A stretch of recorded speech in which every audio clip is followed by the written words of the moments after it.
O texto de hoje é Lucas 4. Escutem com atenção. Jesus, cheio do Espírito, voltou do Jordão e foi guiado pelo mesmo Espírito ao deserto. Durante 40 dias, sendo tentado pelo diabo, nada comeu naqueles dias, e ao fim dos quais ele teve fome.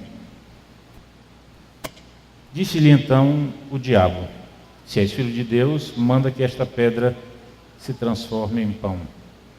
Mas Jesus lhe respondeu: está escrito, não só de pão viverá o homem. E elevando, mostrou-lhe no momento todos os reinos do mundo. O diabo fez isso. Disse-lhe então o diabo: dar-te-ei toda esta autoridade e a glória destes reinos, porque ela me foi entregue, e a dou a quem eu quiser.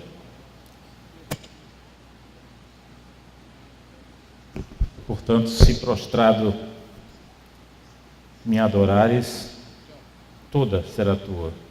Mas Jesus lhe respondeu: está escrito, ao Senhor teu Deus adorarás, e só a Ele darás culto.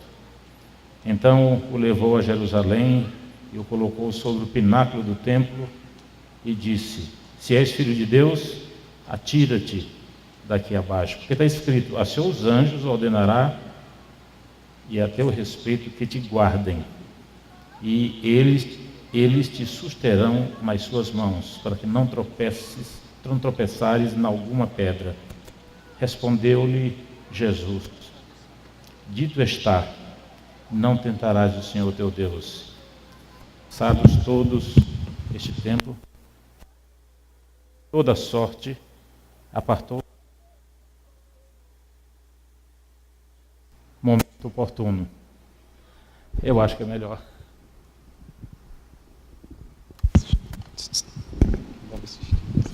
E se eu segurar, não vai ter o problema. O problema é que quando o microfone fica fixo, eu me afasto, né? Empolgado com o texto e com a pregação. Vamos orar. Senhor, que as palavras dos meus lábios e o meditar do meu coração sejam agradáveis para Ti e sirva para a edificação do Teu povo. Em nome de Jesus. Amém. Eu quero dizer aos irmãos e irmãs que é uma alegria. Aqui tá bom. Não. Que é uma alegria estar aqui. Esse texto de hoje,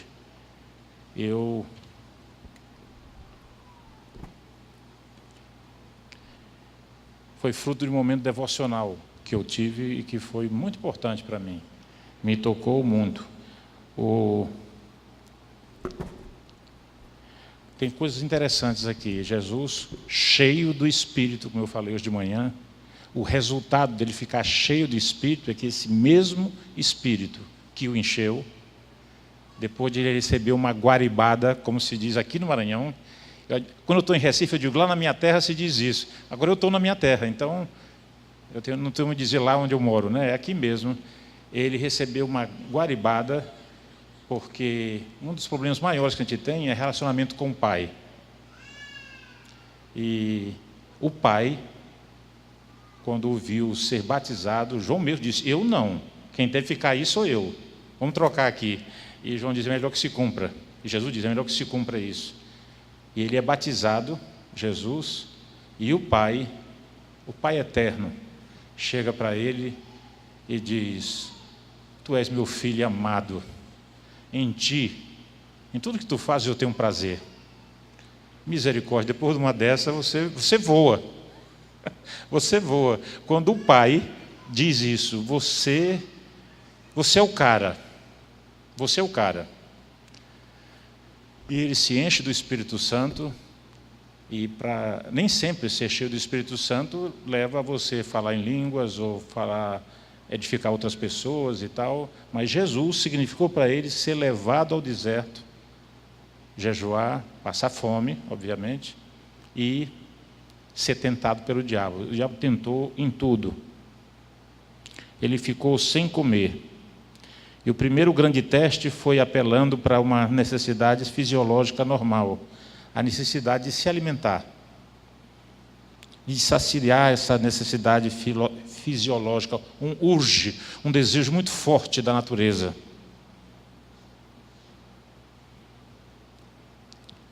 O diabo pede um milagre essencialmente transformador. Transformar aquelas pedras roliças de fundo de rio primevos, que agora é deserto, mas foram rios, ou até mares no passado, redondinhas, desejosas, parecidas com pão.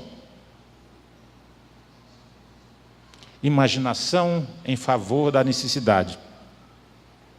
Coloca a esperança no milagre extraordinário, fora do comum, que é isso que extraordinário quer dizer. Eu já cheguei a pensar como cristão, a minha vida mudaria muito se eu ganhasse na loteria esportiva e depois foi a Mega Sena. Mesmo sabendo que as chances para que eu ganhe estatisticamente são nenhuma. Estatisticamente é tão raro, mesmo que tenha 0,000001, então estatisticamente você pode dizer as suas chances são nenhuma.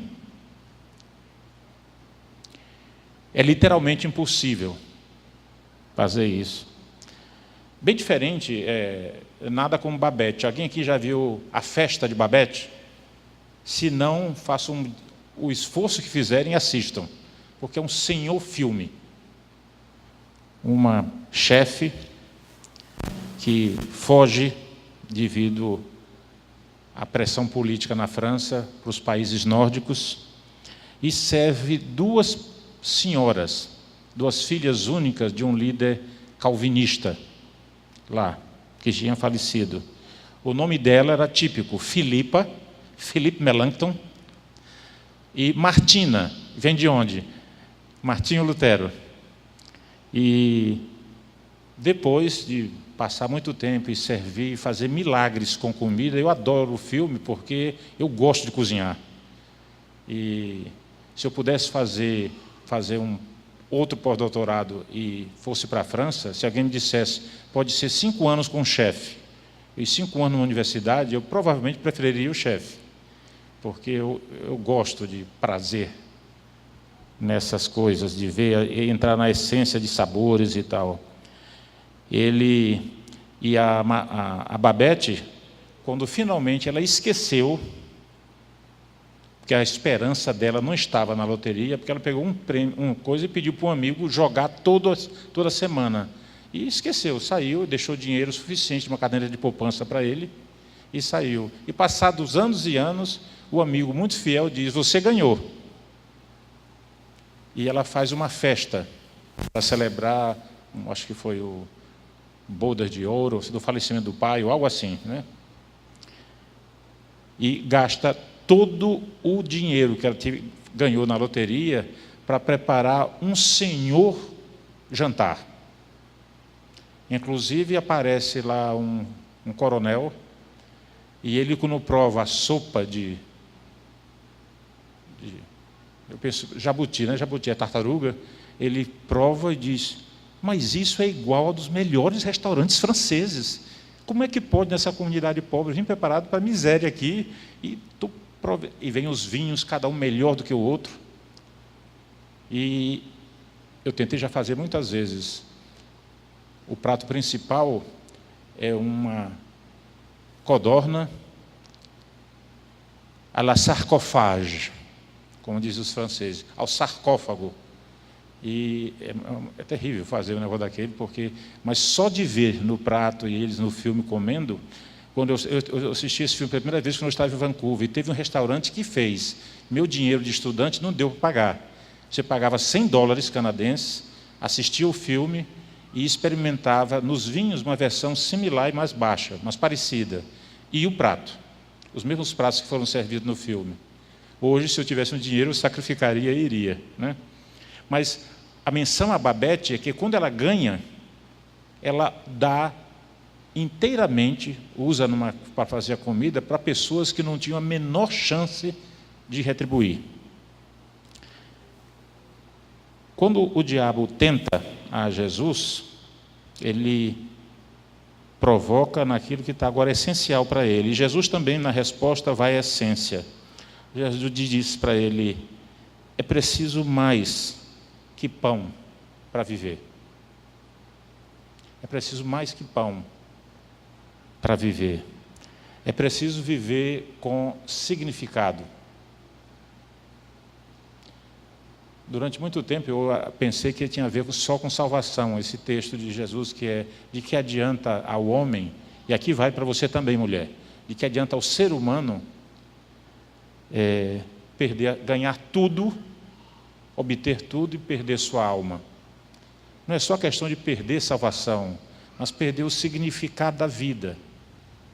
Eu consegui isso, eu consegui aquilo, eu consegui, e depois no final da vida, no término, ou quase no término, saber que você perdeu a sua alma nesse processo.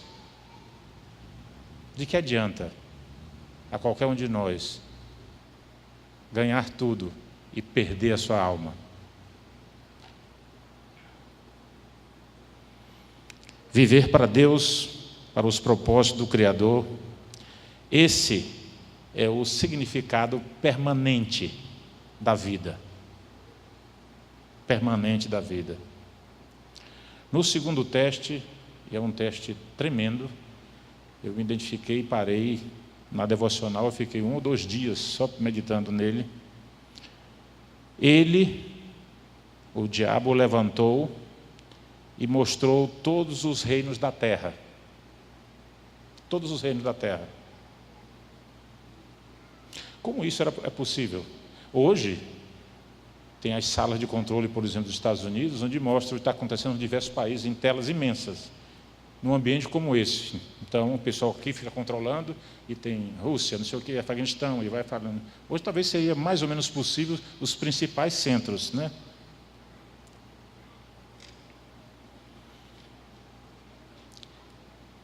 Mostrar isso é uma tecnologia tremenda. Todos os reinos da terra. Fruto do avanço do ser humano, às vezes, à custa do planeta.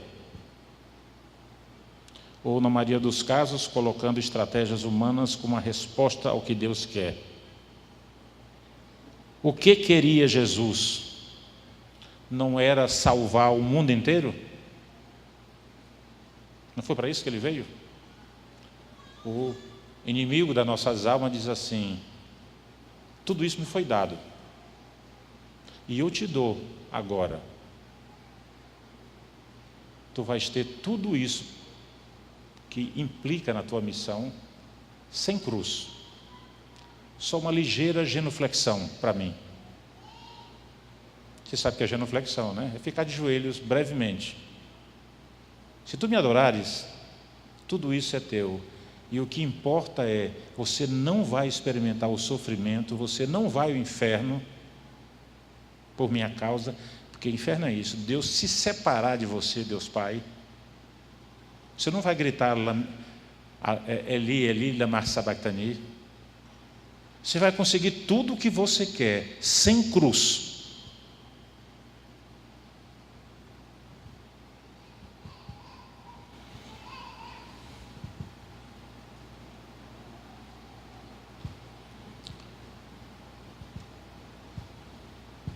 Sem o oposto a ênfase do inimigo e os reinos que ele foi dado a ele, centrado em si mesmo, e nada do próximo, nada de Deus. É colocar técnicas e tecnologias em primeiro lugar. Tive um cristão, Jacques Ellul, que dizia que tecnologia tem esse efeito, um efeito danoso, que é a tendência, por causa da natureza humana, é afastar o ser humano de Deus e pôr a esperança em outra coisa, de sorte que quando hoje a gente vê cristãos nos cultos olhando o celular, e se você está olhando o celular agora, é para você mesmo que eu estou falando, você não sabe quem é que você está adorando. Deus tem uma estratégia. Hoje a nossa ênfase, qual é a melhor estratégia de mercado para a gente fazer a nossa igreja crescer? Deus tem uma. Foi revelada um pouco sobre dela nos Atos dos Apóstolos, mas tem uma que é simples, é a obediência. Vocês lembram de o grande estrategista, que queria fazer um grande reino de Israel, Shaul, né? Saul? Davi já tinha sido ungido rei, mas não tinha assumido, estava esperando. E Saul é chamado a ir contra o inimigo, destruir todo mundo, ovelhas, gado, tudo. E Saul tira o melhor do gado, tira o melhor das ovelhas e tal, e traz. E vocês sabem, o profeta quando vê diz assim: que balido é esse que eu estou ouvindo? Tipo assim, isso cheira a desobediência. Aí Saul vem: você não entendeu, você não entendeu. É que isso aí eu guardei para oferecer em sacrifícios ao Senhor. Mas que crente consagrado, né? Isso que Deus mandou exterminar, Saul disse: não, eu pensei melhor do que você falou. Eu guardei para fazer sacrifícios ao Senhor. E a resposta que ele recebe é: melhor obediência que sacrifícios. Melhor obediência que sacrifícios. Melhor obedecer que sacrificar. Senhor, essas estratégias humanas, a tentação está sempre presente, não foi só com Saul. Essas estratégias humanas de marketing, ou o que seja que a gente tem, elas são para que sua igreja cresça. E tem movimentos de crescimento da igreja, é chamado com esse nome, Church Growth, crescimento da igreja, que a ideia esse é a primeira ênfase. Antes tinha um cara que era do sul, Donald McGavran, da África do Sul, agora um papa está na Califórnia. E a mensagem é para ser pregada de maneira mais palatável, não muito agressiva para as pessoas, porque se você consegue mais convertidos com essa ênfase e estratégia, que bom, né? E a pergunta que a gente faz agora e que o Senhor nos faz agora, melhor dizendo, eu sou o Senhor da igreja, e o crescimento quem dá sou eu. A estratégia que a gente vê no Atos dos Apóstolos é o Espírito Santo multiplicando os que iam sendo convertidos. Mas as pessoas não gostam disso, porque é melhor criar estratégias humanas, ou usar estratégias humanas, em vez de usar as estratégias do Senhor. A pergunta ainda permanece: de que adianta você ganhar o mundo inteiro e perder a sua alma? Perder seu propósito? De que adianta nós termos uma multidão de pessoas na igreja e poucos discípulos? Jesus, uma vez, quando estava caminhando para Jerusalém, vocês sabem o que significa caminhar para Jerusalém, ele fez um discurso muito duro, né? Pedro tinha dito para ele, talvez minutos antes: tu és o Cristo, o Filho do Deus vivo. E Pedro diz: não foi ninguém que te revelou a não ser o Espírito Santo. Você ficou, pode ser uma palavra profética, viu? Foi o Espírito Santo que te revelou. Ele diz: mas sabe o que significa isso? Significa que eu vou para Jerusalém, vou apanhar, vou fazer isso. Falou mais, na Bíblia a gente tem um resumo. E o próprio Pedro depois disse: de maneira nenhuma, Senhor. E o mesmo Jesus que tinha dito foi o Espírito Santo que te revelou, diz: vá de retro, Satanás, tu não sabe das coisas de Deus. Interessante que é o mesmo cara que minutos antes recebe o elogio: quem te revelou isso foi o Espírito Santo, e agora recebe sai para fora de mim, Satanás. É o cristão que não gosta de sofrimento. Quando Jesus fala: sabe o que implica a minha missão? Sabe o que implica o ser Messias? Como você falou, tu és o Cristo, o Messias, o Mashiach, Filho do Deus vivo. Implica que eu vou para Jerusalém e vou ser morto. Isso que implica. De maneira nenhuma, Senhor. Ele diz: a maneira de ganhar o mundo é outra, é pela obediência. De que adianta ter uma multidão de pessoas na igreja e... Qual o projeto da igreja? É uma torre de Babel, fazer um nome para nós mesmos? Ou é um altar? Qual o projeto para a sua vida e como comunidade cristã, para a sua igreja? É para a glória de quem? O diabo diz: adore-me. E tudo isso que você sonha será seu. Poder, glória, reconhecimento humano e tal, tudo isso será seu. Tudo eu te darei, se prostrado me adorares. Não é assim, eu vou agora virar eu mesmo um satanista. Não é nada disso, ele diz assim, é fazer o que é contrário aos desígnios do reino. O diabo é sutil. Se nós pensássemos de acordo com a estratégia moderna, na estratégia moderna é assim, o fim justifica os meios. Estava feito, Jesus veio resgatar a humanidade e os reinos deste mundo de volta para ele. Isso seria feito. O diabo disse, me foi dado, isso eu te dou, se prostrado me adorares. Mas o Senhor é também Senhor, não só do fim da missão, mas de como a missão é feita. Ele tem senso disso também. E para os irmãos e irmãs aqui, não tem outro caminho para todos nós, a não ser o caminho da cruz. É por isso que toda pessoa que propõe qualquer outra coisa, mesmo que tenha base bíblica, tipo trono, Jesus está sentado no trono, mas agora é época de cruz. O caminho para a igreja é de cruz. Vocês sabiam que o livro de Atos dos Apóstolos, Lucas, escreveu o Evangelho e o plano missional de Jesus é em Lucas 4, 18 a 19. Esse foi o que eu fiz na minha tese de mestrado. Eu pesquisei muito sobre isso, né? E é a estratégia de Jesus.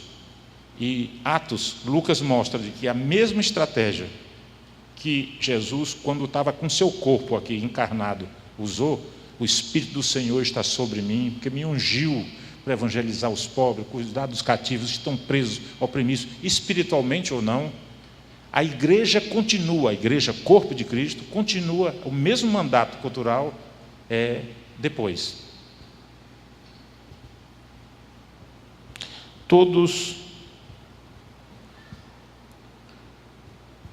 O mundo, voltando assim, e o espírito do mundo propõe hoje para qualquer um de nós sucesso a qualquer preço.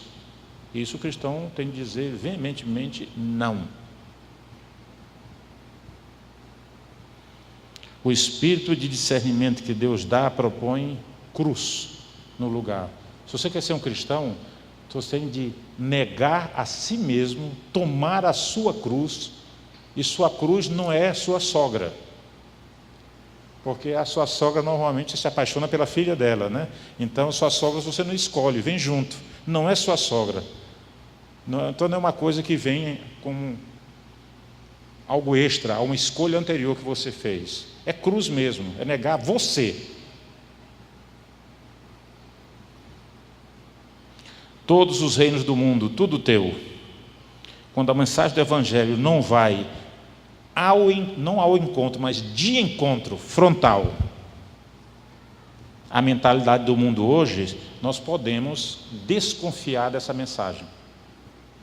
Desconfiar dessa mensagem. Poder, glória, abuso de autoridade, projetos especiais, sucesso, tudo isso tem de estar debaixo de crítica. Debaixo de crítica. Numa geração individualista, egoísta, que só pensa em si, você tende a ouvir um pouco dessa crítica. Eu peguei de um pensador norte-americano, que é o que costuma acontecer lá, e não é só lá, a gente sabe, né? O Evangelho cresce, não é que o Evangelho cresce, o Evangelho tem muito sucesso, as pessoas lotam, porque as pessoas não querem ouvir mensagem de cruz. Só quem experimenta a salvação mesmo, que esse cruz, Paulo fala, é escândalo. Que negócio, eu vou morrer para mim mesmo? Que negócio é esse? Você tem de ter, o Espírito tem de ter agido em você, lhe convencer do pecado, da justiça e do juízo, para você aceitar esse tipo de mensagem. É loucura, Paulo diz, para quem não está em Cristo. Loucura completa.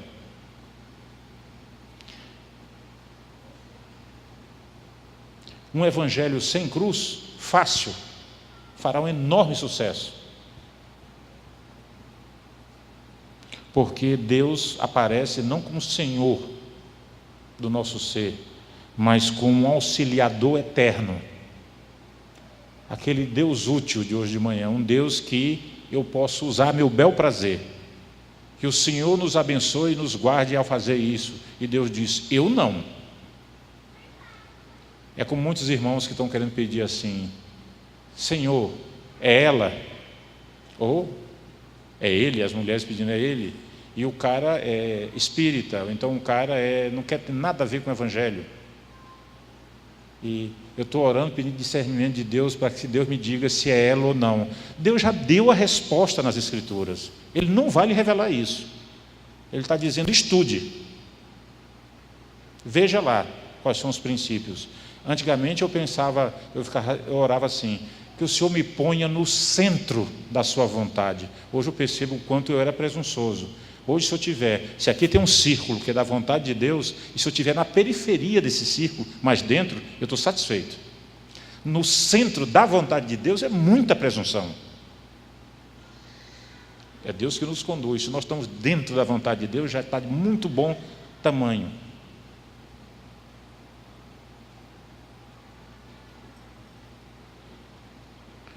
Não pense que fazendo do modo do inimigo, não terá sucesso. Ou terá sucesso. Tem igrejas que eu conheço que crescem, mas rabo de cavalo cresce para baixo. Quem é médico aqui, talvez saiba qual é o linguajar típico. Quando você tem um paciente, a pessoa tenta ressuscitar e não dá. Aí o médico escreve, a situação do paciente evoluiu para óbito. Então, nem sempre tudo que evolui, que cresce, é uma bênção, né? Pode evoluir para óbito, se não agora, depois. Ou óbito assim. Lembra de Amós? Amós chega e diz assim, eu vejo o culto de vocês. Sucesso, né? Eu estou ausente. Isso é Deus falando pelo profeta. Eu estou ausente disso aí. Eu quero que misericórdia, isso é Isaías também, flua como um rio. É isso que eu quero. Vocês querem me servir? Façam isso. Não é um culto onde vocês são beneficiados. É onde eu saia louvado e adorado. Adore só a Deus. Não arranje desculpas como Saul. Eu estou namorando essa menina porque eu sei que ela é macumbeira, com todo respeito, mas eu quero trazê-la para o Senhor. Então faça seu projeto evangelístico e depois de conversão, você pode considerar a possibilidade de trazer. Sem dualidades, sem acomodações.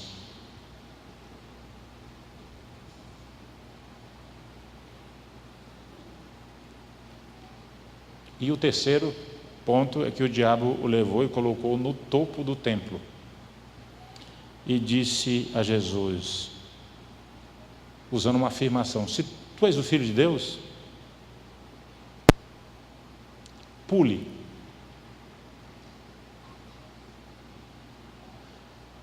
Um inseguro pularia. É tão inseguro que ele precisa se mostrar. Vou lá. Mas uma pessoa com Jesus diz, não vou entrar nessa. Jesus sabe quem ele é. Ele não entra nessa armadilha. Ele não precisa cair na armação da insegurança que vem do diabo. Uma coisa é ouvir de Deus um desafio. Outra é ser ludibriado em esquemas que nós sabemos que só satisfazem egos. Eu não posso julgar, Marcos, né? Mas eu suspeito muito de gente que diz, o Senhor vai fazer isso. Pode ser uma profecia, né? Mas pode ser uma profetada também. E tem um irmão que faz um programa cristão de humor, que ele faz exercícios, né? Exercícios físicos, mas bem bíblicos, diz assim, vão agora, caindo para trás. Ele fala assim, lá vem a profetada. E você se desvia da profetada, né? Porque como é que eu vou saber? Pessoas que fazem afirmações sérias sobre Deus, como Deus se tivesse ao seu dispor, profeta, para fazer a sua vontade. Por que Deus faria isso? Se Deus é bom, que Deus cure essa irmã. Pode ser que esteja o irmão, pode ser uma situação que Deus, nos planos dele, não está previsto isso. Misericórdia é mais importante que sacrifício.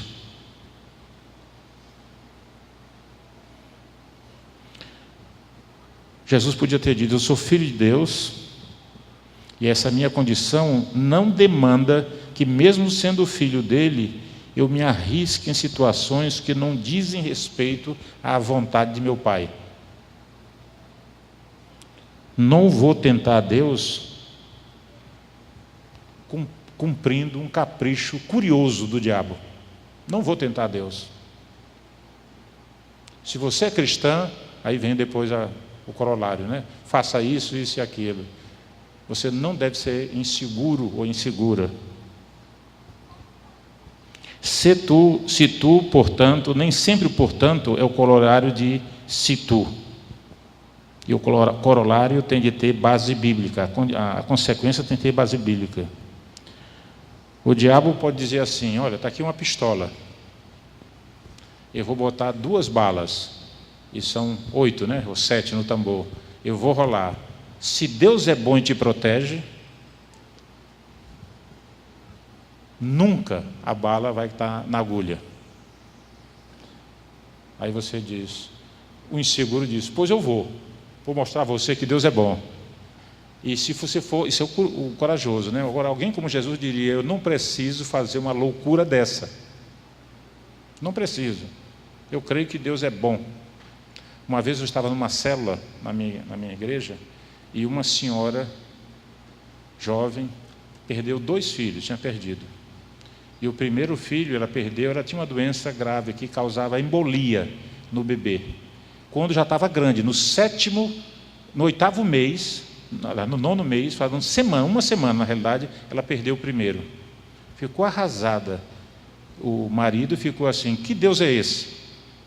Aí depois foi um milagre e tal, oração, aí ela engravidou de novo, foi crescendo, aí foi no médico para ver, e uma semana antes do nascimento do segundo filho, morreu do mesmo jeito. Aí ela frequentava a célula, e ela dizia: eu não consigo. E eu via irmãos tentando ajudar, dizendo: olha, Deus sabe o que faz. Deus tirou esses 2 filhos. Aí eu não aguentei e falei: olha, não foi Deus que tirou esses 2 filhos. Deus não é cruel, não é um cara safado que quer ver você sofrendo. Isso é devido à condição humana. A gente é sujeito a doenças. Deus, você precisa ter, é bom e galardoador dos que o buscam. Então, esse fato que aconteceu, o sol nasce sobre justos e injustos. Não culpe a Deus por um fator que foi introduzido por seres humanos na história, Adão e Eva, com a queda. Isso acontece com qualquer pessoa. Você tem que se aproximar. Eu falei para ela: eu não consigo explicar isso aí. Eu só posso chorar com você. Não tem explicação nenhuma. Isso aconteceu porque isso. Não tenho mesmo. Mas uma coisa eu tenho certeza: Deus é bom. Deus é bom. E é galardoador, abençoa quem procura Ele.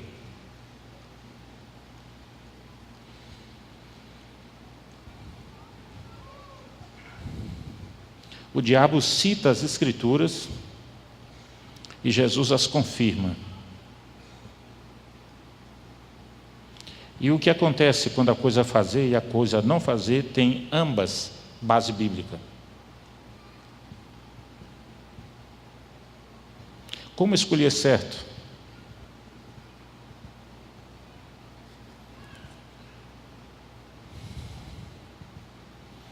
Nós devemos optar, sim, que a resposta correta está na direção que é fruto do nosso relacionamento com Deus, e não só fruto de especulação teológica, de deduzir por A mais B o que Deus faria. Você tem de ter caminhado na direção de Deus, e se não for, pedir a ajuda de quem tem caminhado, e pedir assim: eu não sei. É tipo Abacuque, né? Ainda que a videira não floresça, ainda assim eu creio no Senhor. Eu sei que Ele é bom. Eu não estou entendendo o que está acontecendo, mas eu sei que Deus é bom. Isso que era Davi. Davi vê Golias entrar e dá medo, viu? Um cara daquele, se o cara, eu não consigo me desviar a tempo, ele lança uma lança, ele me dilacera no meio. Mas Davi tinha outro mindset, tinha outra mentalidade. Esse infiel não vai continuar blasfemando de Deus, não. E como Deus não levantou, ou ninguém se dispôs a chamar de Deus para outros, Deus vai usar esse pequenininho aqui mesmo, quer seja com funda, com uma pedra ou não. É uma confiança fruto. Ele me usou. Eu vi um leão.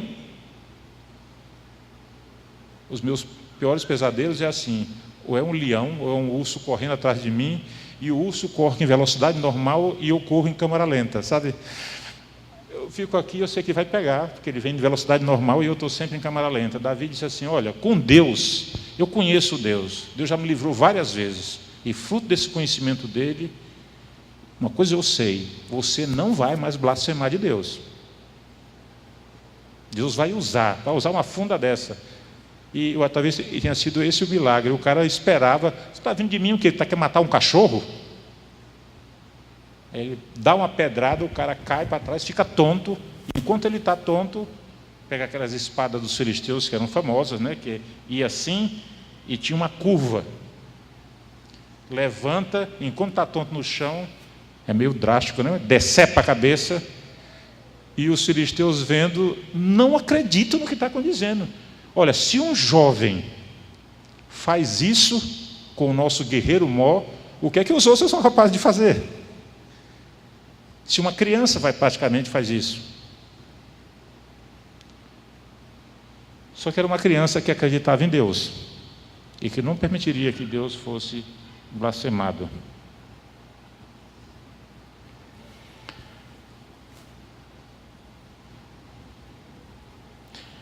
Nós precisamos entrar, irmãos e irmãs, numa espiritualidade real. Eu estou hoje fazendo, uns irmãos, eu tenho um irmão norte-americano e tem um grupo aqui no Brasil, que é o grupo que quer estudar, quer arrebanhar mais gente para ter uma espiritualidade emocionalmente saudável.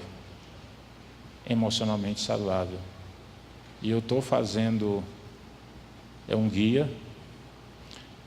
Se vocês quiserem, eu posso deixar com o pastor Milton, o pastor Marcos, a referência, e vocês podem ter e usufruir. Que muito da nossa espiritualidade é fruto de pressão, é fruto de coisas que a gente ouve, é fruto de chantagem espiritual. Não é? Já pensou se Davi fosse só metido? Esse menino metido, cheio, arrogante que só, ia levar uma espadada de Golias e ia ficar por essa, entrar na história como morreu porque foi arrogante. Davi conhecia o Deus dele. Davi foi um homem, porque Deus não é Deus de mortos, e sim de vivos. É um homem que tinha um coração firme em Deus. Nós conhecemos da história de Davi. Adulterou com Batseba. E o que é maravilhoso é que na historiografia hebraica, os grandes líderes, Jesus é o filho de Davi. Quem? Aquele adúltero? Diria hoje, né? Sim. Mas Davi, quando caía, por exemplo, imagine um de nós e alguém acusa de adultério. Digamos que você infelizmente fez isso. E você é rei. E você diz: olha, eu sou rei, ungido de Deus, quem é você para me acusar? Corta a cabeça desse cara que está me acusando. Davi, quando ouve a acusação, olha, teve um cara, Natan chega para ele e diz que tinha 500 ovelhas, todas gordinhas e tal, ele podia desfrutar delas quando quisesse. Aí, tinha um cara que tinha uma só, e porque era uma só, ele cuidava, aperfeiçoava, e tomava banho, e cuidava dela. E veio o cara das 500 e disse: olha que ovelhinha bonita, vou querer para mim. E E chegou, matou o cara, o dono das ovelhas, e ficou com outra ovelha. Davi se ira e diz: que esse cara seja morto. E Natan diz: és tu, esse cara que fez. E deve ter feito assim: és tu. E deve ter espichado o pescoço, porque a espada vinha, né? Ele era o rei. Quando Davi ouve isso, ele fica chocado, e vocês sabem, pega a terra do chão e joga na cabeça, que era um sinal de humildade. Eu pequei contra o Senhor. Davi tinha um coração firme no autor da sua fé. E isso é que o faz um homem segundo o coração de Deus.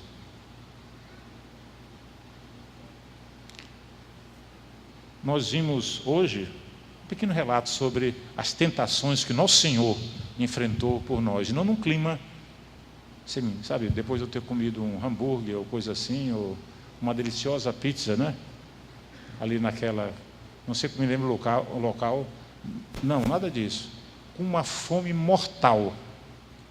E vem o cara e desafia ele nas coisas mais essenciais.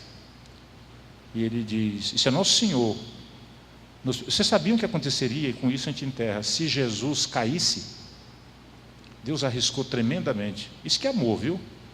Porque enviou seu Filho, Jesus, a segunda pessoa da Trindade, se desfez do que é ser Deus, de tudo o que é ser Deus, e se tornou um homem.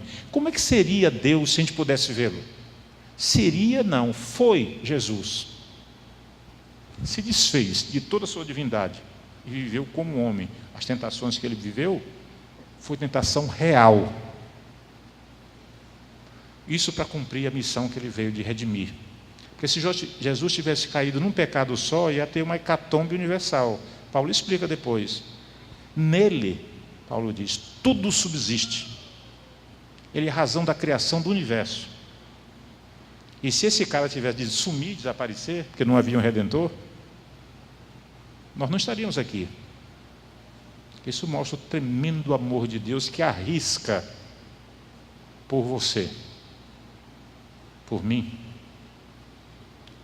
Que Deus não me faça. É como diz, que minha mão direita perca a sua destreza, mas que Deus não me faça deixar de perceber que Deus me ama, e o amor dele é concreto, é manifestado em fatos, é verificado historicamente.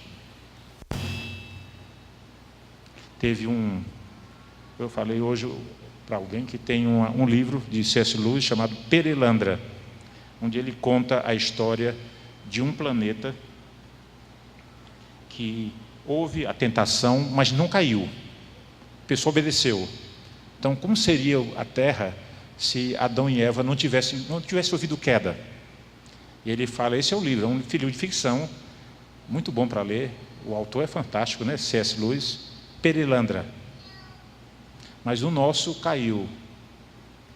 E a Terra tem um lugar importante, que foi nesse lugar onde caiu, a gente não sabe se existe humanidade fora daqui, mas o fato é que nesse que nós sabemos, Deus amou tanto a gente, tanto, que Ele mesmo se desfez dos seus atributos como Deus, e veio para que a gente tivesse vida. Isso é amor. Submetamos, portanto, a esse amor. Amém?